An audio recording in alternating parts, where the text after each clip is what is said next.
o'clock, the second and final hour of 7:02 afternoons. It's still Heritage Day.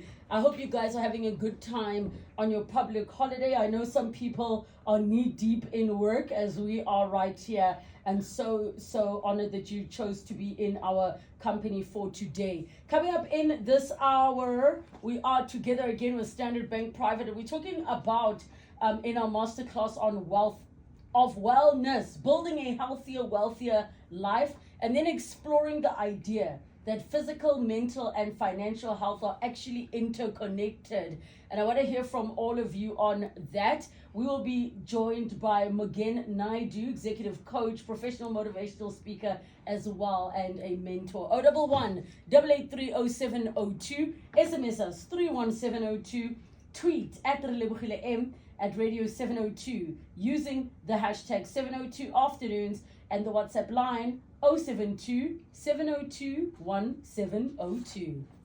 702 Masterclass.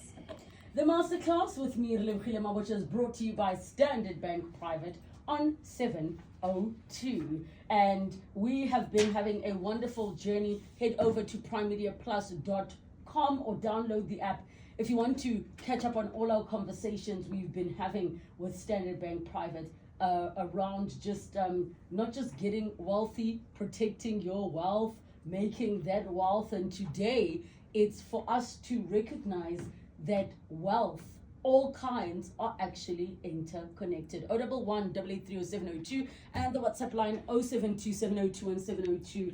Mogen Naidoo joins us in studio for this conversation. Mogen, welcome to the show. Hey, thanks. Thank you for joining us. Thanks for having me. Can you just sit up a little bit closer? There we go. There we go. I initially, when I was reading about this concept of how your financial health is interconnected with your mental and your physical, the first thing that came to mind is the fact that we know when a person is struggling financially. And I'm not talking like, oh, I'm broke, like it's just the season, I'm waiting for payday. Like when they are living really, really in difficult times, the ripple effect it has in their lives, it becomes everything. But you can also see that when a person is mentally not in a good place, one of the places that does suffer in many cases are the finances. And you see it as well. And I really, if I'm honest with you, had never really thought about it in detail. Because when we think what is holistic wellness, we always think physical, medical, but we never include finances in that part of the conversation. In as much as I think there's this very airy-fairy thing of like, it's not all about money, but like, guys, money determines so many things. Just this morning I posted a TikTok to say, if there's one advice I can give you, is save for your teeth. Looking after your teeth is expensive and it'll cause you stress and pain and. But let's kick off from there. Yeah. So when we look at money, I just want to take a step back, right? It's and you're right. Can you though lean forward while we take a step back? There we go. Just so we can make sure we hear you. I'm just getting into a comfort zone yes. there. When we look at money, particularly, it's not about the physical money or cash, right? We look at the wealth components of everything, and I want to take a step back because for me, it's about the spiritual engagement of yourself, right? And when in most contexts, like people get into a money situation where it's and they hit rock bottom, and I will also get into that. I mean, that's what brought me out and put me in that particular position, is that a lot of the factors like your emotional and mental state that you're in builds anxiety, and you're not sure when the next. Me as an entrepreneur, I wasn't sure about the next step where I was going to get cash when yourself reliant on getting that cash and not having a salary. So various different things play a role in that. And when you're in a position where you're almost in a point where you hit a rock bottom, there's no cash, and they it could lead you to a homeless state, right? Do you think you can mentally come out of that position and say, hey, wait a minute, I can actually better myself and try and get money from somewhere? That all plays. So you need to get a focus in terms of how you're gonna, get yourself financially stable. So, and where does that happen? It's yourself, emotionally and mentally to get back into that state. Yeah. And I'm glad that we're tying it in like this, because I'm sure for many people that is their reality. Is you are more you are probably more likely to find yourself spiraling into a mental health crisis by virtue of being unemployed and not having finances, even if you're surrounded by people that are carrying you with a roof over your head and all of those things, than if it were not the case. But I want to take a step back and talk about the fact that being rich also does not equate you being well. Because whenever we hear of a public figure who maybe was rich and whatever, taking their own life, people will be like, but why? Or when a person expresses that they're depressed, and then people will be like, what do you mean you're depressed? Your fridge is full, you've got 3 cars in the garage. So I want to also touch on the fact that there is a perception, because I think the moment we maybe dispel that aspect, we'll be able to really understand how these things are interconnected. Yeah, and that's a very good point. And when we look at the rich, yes, there's a lot of capital they have and access to, and many people think, yes, if I have a lot of money, it can buy me many things. But that does not necessarily make you happy, right? Look, I have to be honest though, I still want the stress of being rich. I still want that stress. And they say it's a trauma when you win like a jackpot of more than 100 million rand. It's trauma in the psychology. Can I just feel it for myself? Absolutely. And the saying goes, I'd rather be depressed in my Mercedes Benz than walking. Yeah, exactly. But look, having a lot of cash and access to that is good. But if you're not doing it for the right things, it's the right attitude that you need to have towards money, right? That will get you that joy. And joy is a bit different from happiness. And when you look at it from that context, I'm going to use an example with myself. I totally hit rock bottom, and when I was in my recovery, and I'll get to that if you pop that question a bit later, please. delve deeper. I totally hit rock bottom. I was in corporate. I decided I'm going to shift over into entrepreneurship, and I didn't have a mentor at that time. And at that point, no one guided me and told me, listen, keep your job, keep that salary, and when you're actually moving to starting something on your own or your side hustle, then when that side hustle meets that equal salary to keep your standard of living and your needs and have food on the table so you can manage the business. I jumped ship, went straight into entrepreneurship, and this is going to be the best thing in the world. I'm, working for myself. I'm my own boss. Yes. Nobody can tell me. Exactly. And the first year was great. We had projects and such. Second year, people started tightening the belts. Economy was bad. And I wasn't getting projects. For the total of 2 years, I couldn't find the income, because I didn't make the sales and getting money into the business. When I tap into my provident fund and savings, I literally got no provident funding savings anymore. And that's because I was eating into it. And there's so many people in that position. There's so many people, absolutely, even just virtue of them changing jobs, they opt to keep everything. Absolutely. Eish.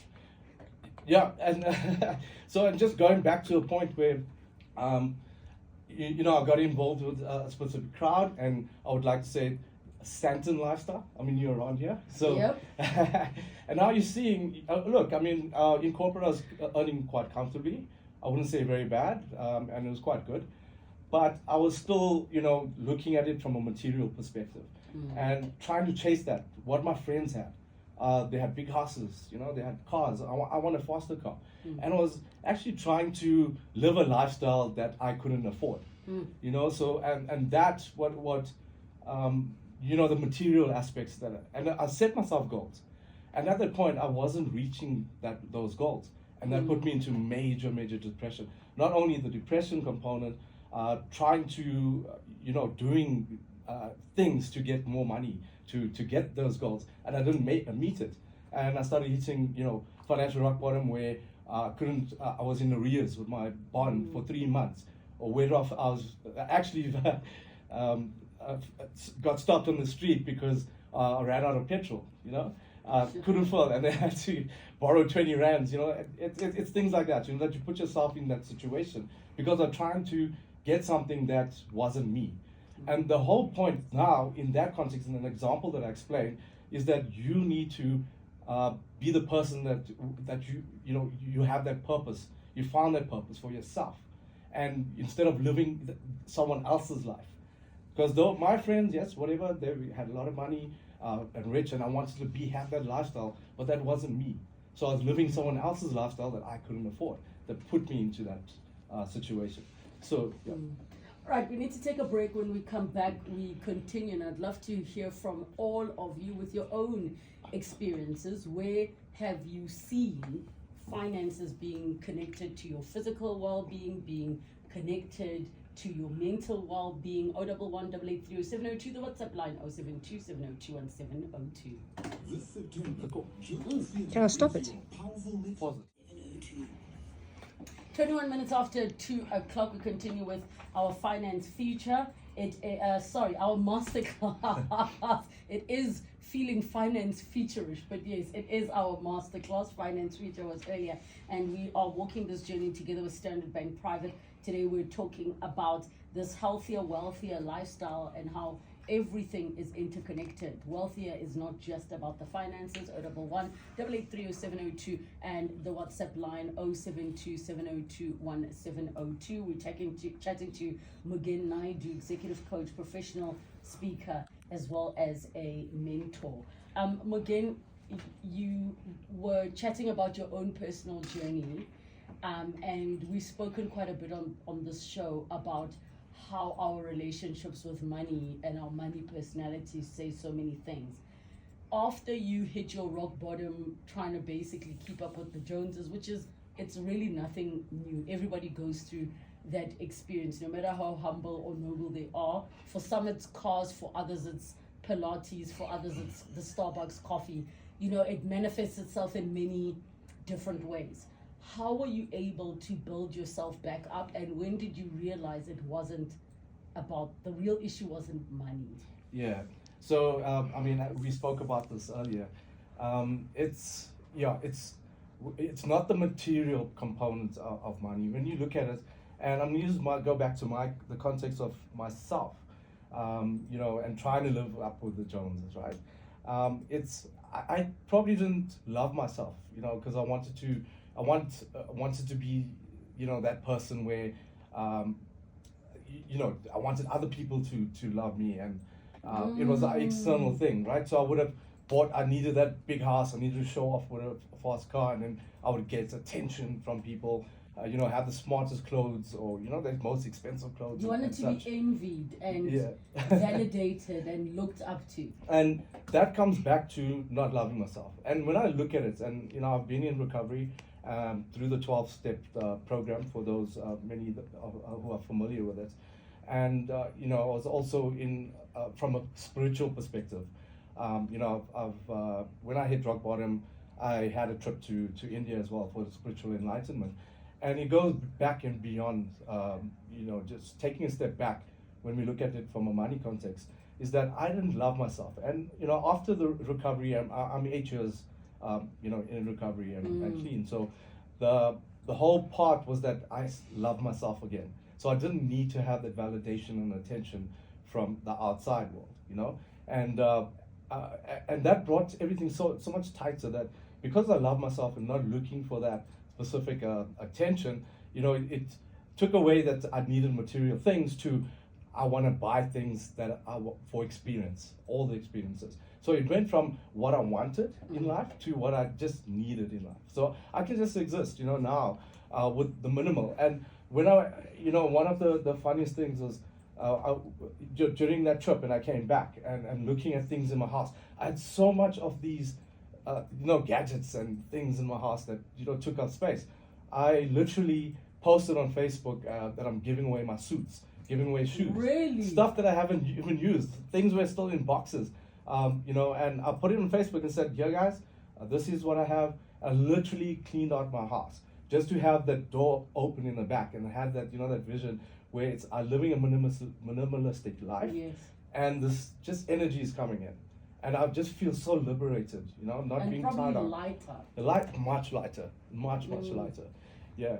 I think, and it's such a difficult thing because we also, when one explores their relationship with money, I'm regularly exploring.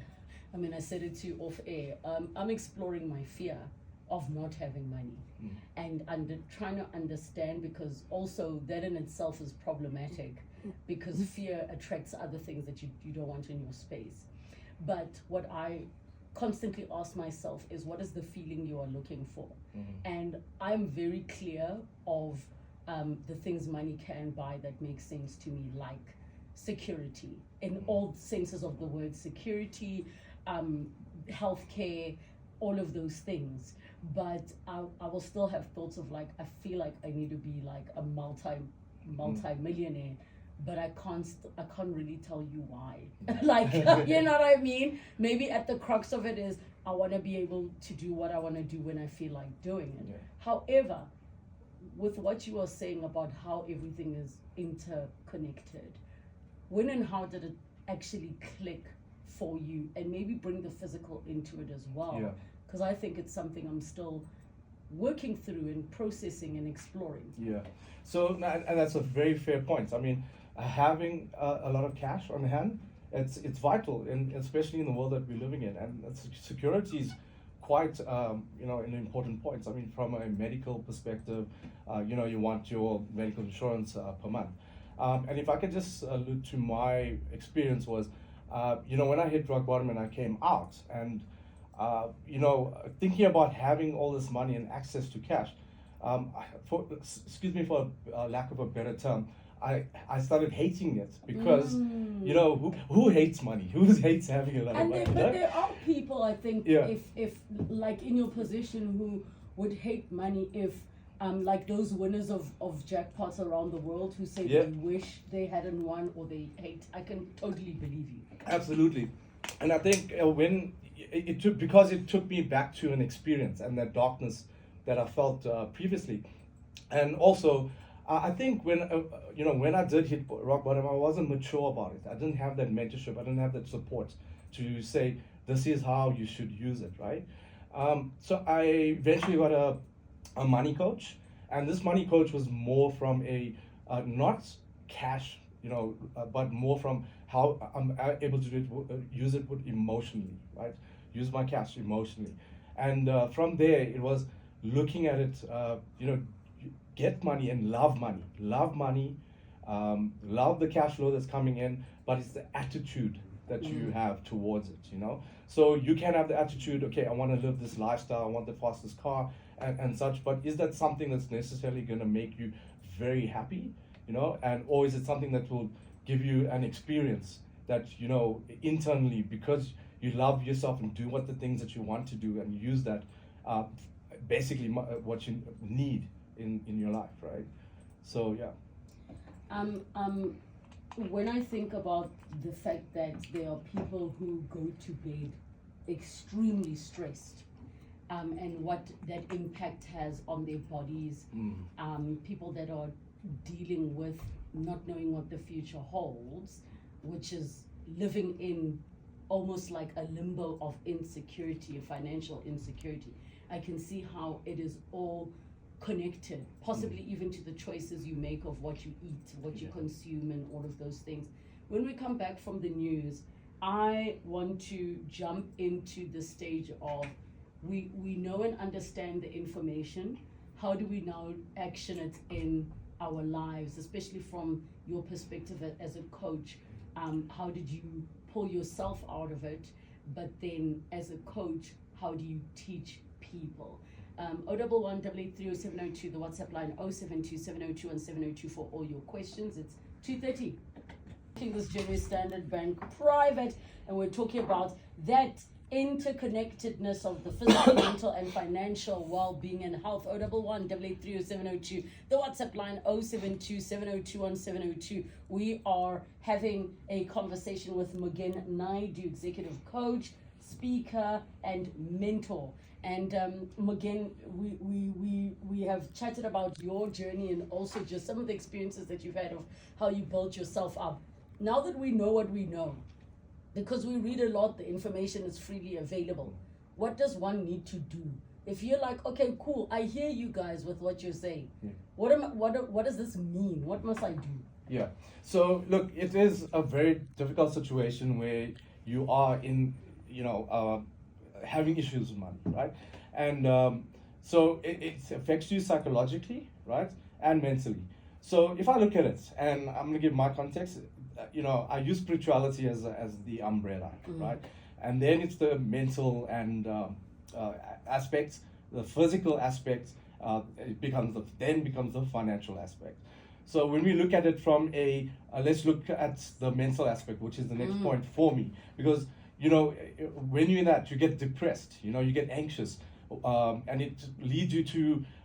When you're in depression, it doesn't allow you to plan effectively, or where do I get my next cash flow from? So from my perspective, I would take a step back and say, okay, now I want to look at it from an emotional perspective as well as a mental perspective, right? And that's going back to saying, what am I doing to make myself happy and grateful for whatever that will allow me from a mental perspective to behave a certain way towards cash flow. And so I have little things that I do where from meditation or journaling and having gratitude, right? And if you look at it from a mind perspective, right, your mind has so much control over what you actually do. So when do you start controlling your mind to say, I'm not going to be anxious and I'm going to make this happen and I'm going to have this plan, right? So if we have, our mind is so powerful, and mind is made up of thoughts, right? So, if we can conceive something like putting an idea, building a landscape, skyscraper or an aeroplane, if we can conceive that and make it happen as humans, why can't we, gather our thoughts and make it and perceive and conceive something for a better life, right? So, small things that I do is, I have meditations. I wake up in the morning, have tell myself that gratitude to prepare myself for the day. And then, at night, I'll have a small meditation again to calm myself down and journal things that actually happen to you. So, you have a set of spiritual principles that you live by. And, have I done that for that specific day? And, it really helps because you keep track of your life and your mental thoughts. And that helps with your anxiety because you can prepare better and plan better. And then that filters down into your physical side, right? And how are you able to have a better mind? When you look at it from a physical side, the endorphins pump. When you go to gym, when you do that cardio run, your endorphins pump. So what's actually happening there is, there's a specific area in your brain that's supposed to, it's called the hippocampus, right? So that when you're doing that and the blood flow goes in, endorphins are coming out, your hippocampus expands, and that really brings in a lot of positivity, and you feel good, that feel good feeling. And also if you do things for other people, like helping the poor or doing something kind for someone, that also gives something of gratitude and make yourself feel better, right? So all that's linked together, and one can't exist without the other. So for me, it's a spiritual level that I love myself again. Then it's the mental aspect where I'm doing my meditations and journaling and planning myself, so that I can put my thoughts together in a more efficient way and have that focus. And the third, what's going to help that is physically, that I'm getting the endorphins and opening my mind, and I'm having that feel good positive, and I really want to actually do that. And all that lends itself to then helping yourself plan and getting into that financial state where I'm feeling great and I can actually make this happen. And when you get to that financial state, it's small things. What you learned in supporting your emotional component and your mental state, do small things. Save 50 rands a day, for example, or put something away.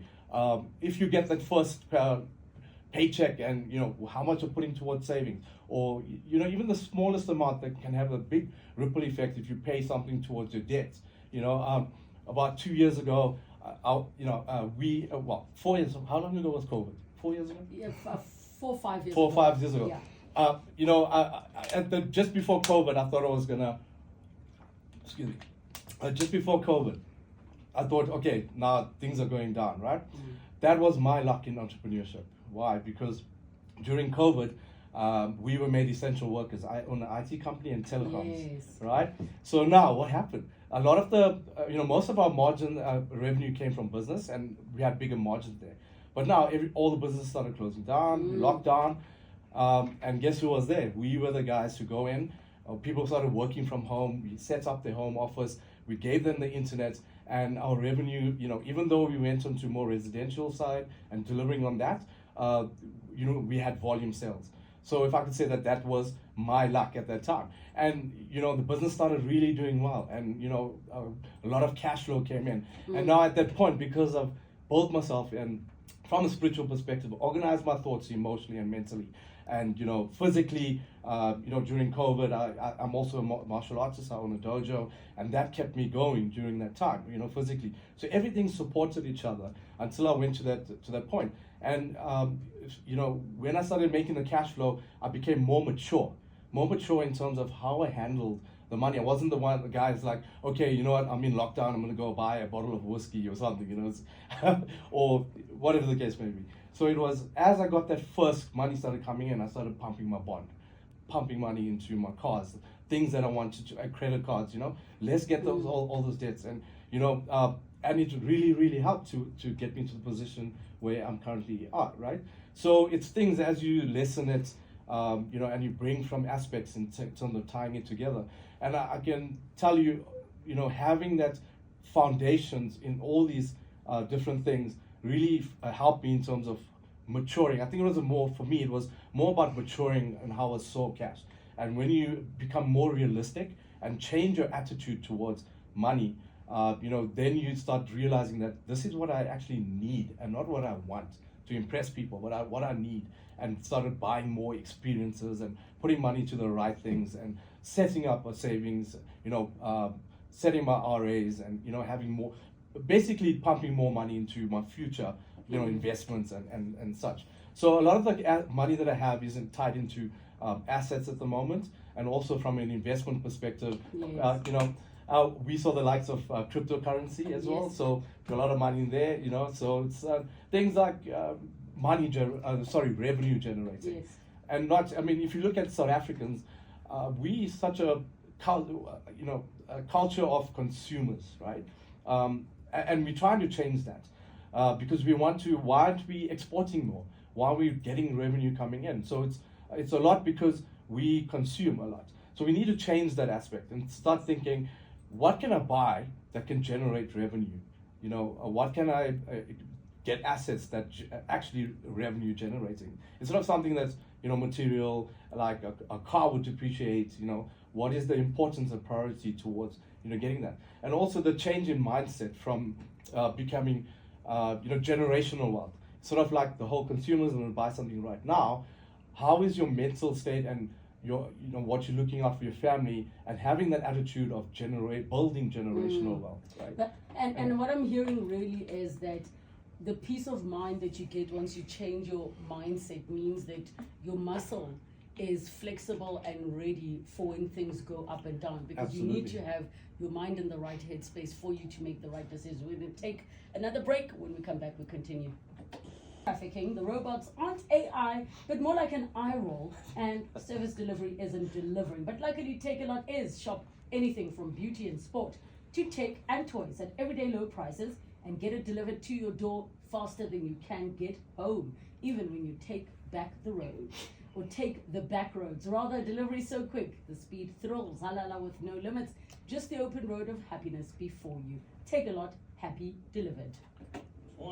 9 minutes to 3 o'clock, and we continue with this masterclass together with Standard Bank Private. We're with Mogen Naidoo, executive coach, speaker, and mentor as well. 011 883 0702, and the WhatsApp line 072-7021-702. Just in terms of defining wealth of wellness, what would you say wealth of wellness is?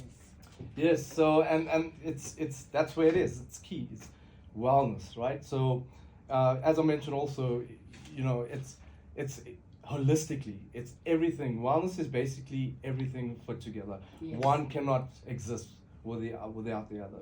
So if you remove the physical aspect, right, that's going to have a detrimental effects on how you actually think and your emotions, how you handle your emotions, and your anxiety or the mental state that you are. And then if you remove the mental aspects in terms of how you're managing that, that's what's actually got me into that rock bottom. When and at that point, when I was financially rock bottom, it was not just that. It was a physical rock bottom as well.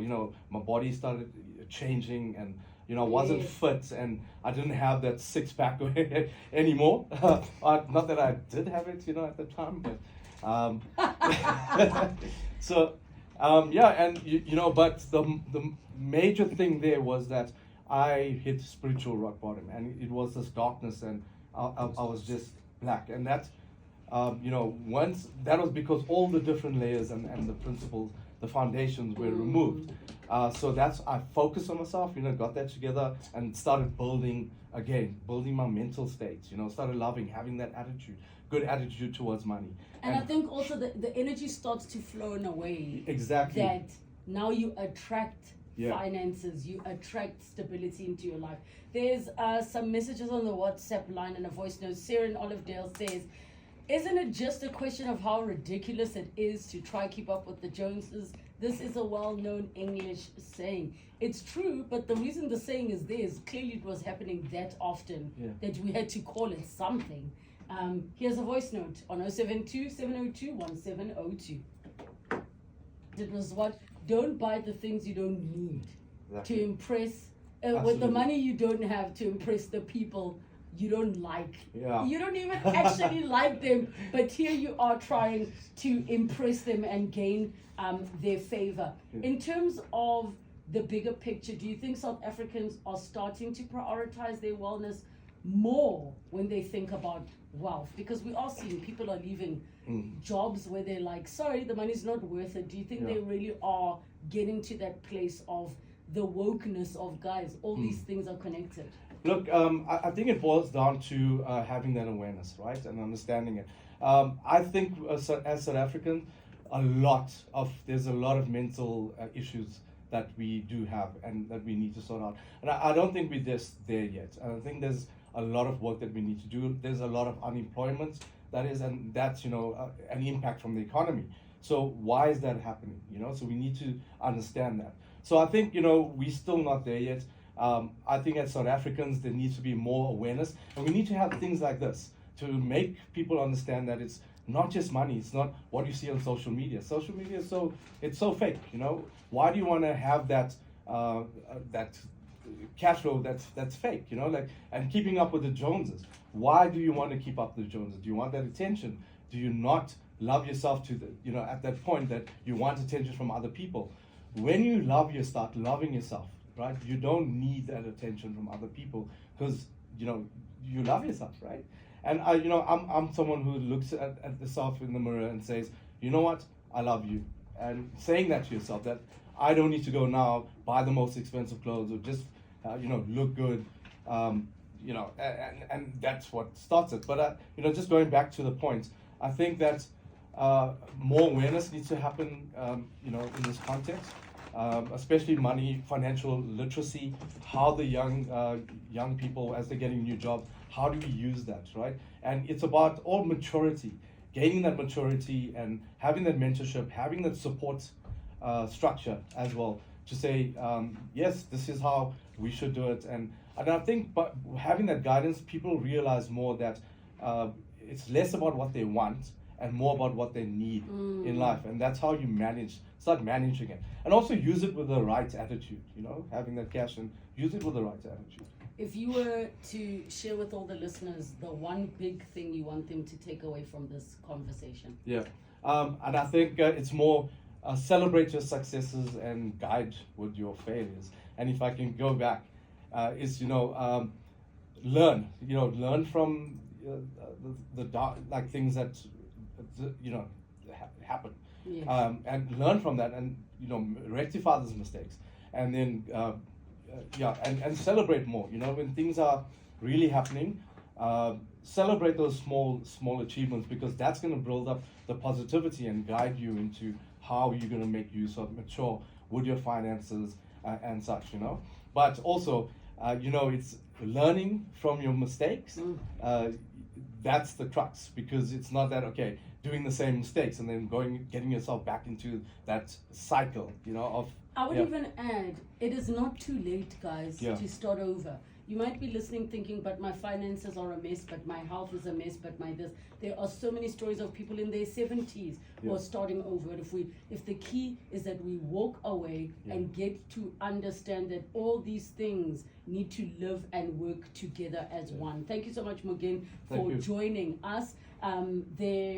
There's a message that says, just to thank Mogen for inspiring his students in his dojo. He's constantly teaching us with his learnings. Thank you so much for tuning in. Catch us again next week on the Masterclass with me, Leokhile Mabocha, brought to you by Standard Bank Private on 702.